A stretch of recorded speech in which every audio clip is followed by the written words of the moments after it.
what is the shape of this earth? So he will tell you that previously the human beings thought that the earth on which we live is flat. It was in 1579 when Sir Francis Drake, he sailed around the earth, that he proved that the earth was spherical. What you came to know in 1579 is already mentioned in the Quran 1400 years ago in Surah Naziyat, chapter number 79, verse number 30, where it's mentioned, وَالْأَرْضَ بَعْدَ ذَلِكَ دَحَاهَا. And thereafter, we have made the earth egg-shaped.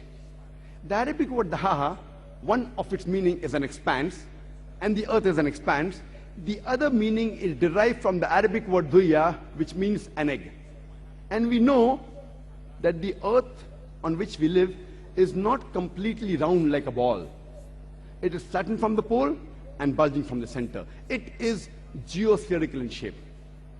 And the Arabic word dahaha does not refer to a normal egg. It specifically refers to the egg of an ostrich. And if we analyze the shape of the egg of an ostrich, it too is geospherical in shape. Who could have mentioned 1400 years ago that the shape of the earth is geospherical? The atheist may say, maybe your prophet Muhammad, peace be upon him, he was an intelligent person. Don't argue. Continue. The light of the moon, is it its own light or is it a reflected light? So the atheist will tell you, previously we thought that the light of the moon was its own light. Recently in science, 100 years back, 200 years back, 300 years back, we came to know that the light of the moon is not its own light, but it is the reflected light. Qur'an mentioned in Surah Furqan, chapter number 25, verse number 61. Blessed is he who has made the constellations in the sky and placed therein sun having its own light and moon having a reflection of light, having borrowed light. The Arabic word used for sun is shams. It's always described as siraj or wahaj, meaning a torch or a blazing lamp. The Arabic word used in the Quran for moon is qamar. Its light is always described as munir or nur, meaning borrowed light or a reflection of light. Nowhere does the Quran refer to the moonlight as its own light. Who could have mentioned this in the Quran 1400 years ago? The atheist. Maybe after a long pause he will say, maybe your prophet, he was extra intelligent. Don't argue. Continue. When I was in school, I passed my school in 1982. I had learned in the subject of science and geography that the sun, though it revolved, it did not rotate about its own axis.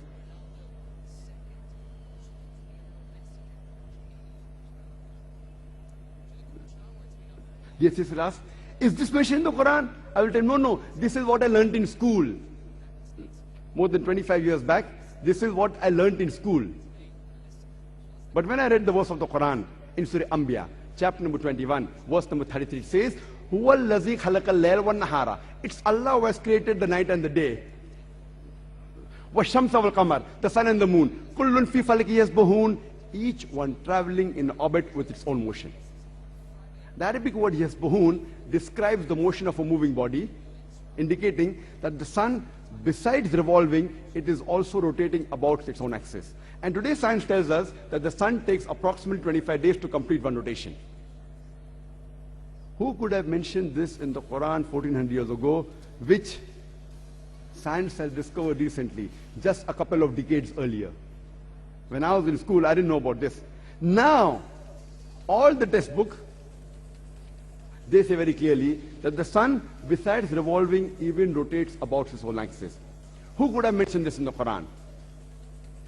And most probably, the atheist, he'll be silent. Don't wait for the reply, continue. Today science tells us that our universe is expanding, which we discovered recently, a couple of 100 years back. Quran mentions in Surah Dariyat, chapter number 51, verse number 47, that we have created the expanding universe, the vastness of space. The Arabic musiona, the Arabic word musiona, it means the expanding universe, the vastness of space. There may be many critics of Islam who will say it is nothing great that the Quran speaks about astronomy, since the Arabs were advanced in the field of astronomy.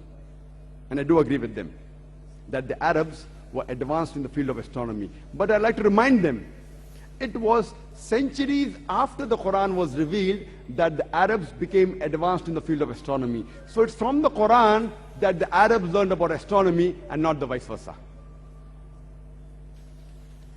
In the field of hydrology, when we asked the atheist that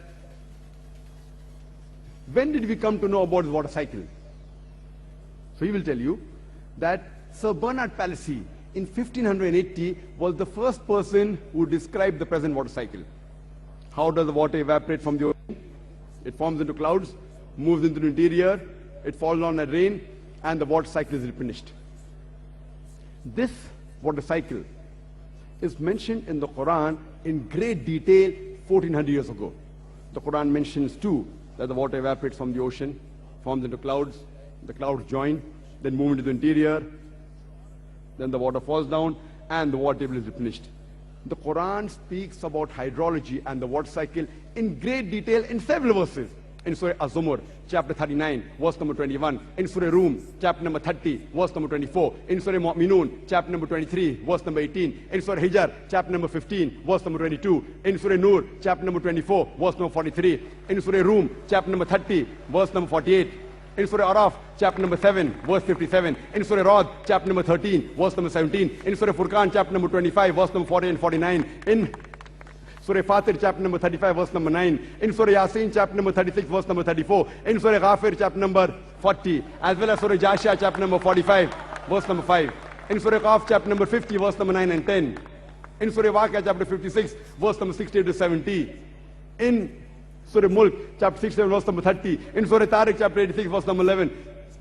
You can quote, only keep on quoting the references. The Quran speaks about the water cycle in great detail. Who could have mentioned this in the Quran 14 years ago? Don't wait for the answer, continue. The Quran, it speaks about geology, that the mountains have got pegs which give stability to the earth. It's mentioned in Surah Naba, chapter number 78, verse number 6 and 7.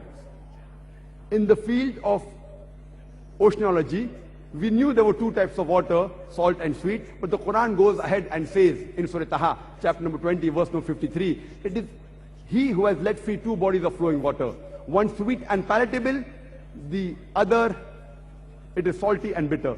Though they meet, they do not mix.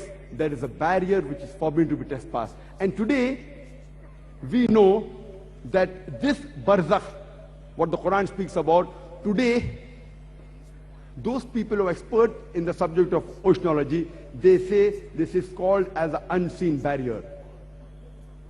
The Quran, it speaks about biology. In Surah Anbiya, chapter 21, verse number 30, وَجَعَلْنَا مِنَ الْمَاءِ كُلَّ شَيْءٍ hai. We have created every living thing from water. Who could have believed in the deserts of Arabia 1400 years ago, where there is scarcity of water, that every living creature is made of water? But today, science has testified that. In the field of botany, the Quran says in Surah Taha, chapter 20, verse 53, that we have created the plants in pairs, male and female. Previously, we did not know that even the plants are created in male and female. Quran says in Surah Ra'd, chapter number 13, verse number 3, that we have created every kind of fruit in pairs. In the field of geology, the Quran says in Surah Anam, chapter number 6, verse number 38, that the birds and the animals live in community like the human beings, which we came to know recently. Quran speaks about the lifestyle of the bee in Surah Nahl, chapter 16, verse 60 and 69. The Quran speaks about the lifestyle of the spider in Surah Ankabut, chapter number 20, verse number 41. The Quran speaks about the lifestyle of the ants in Surah Namal, chapter number 27, verse number 17 and 18. All of which we have come to know recently, 50 years back, 100 years back, 200 years back.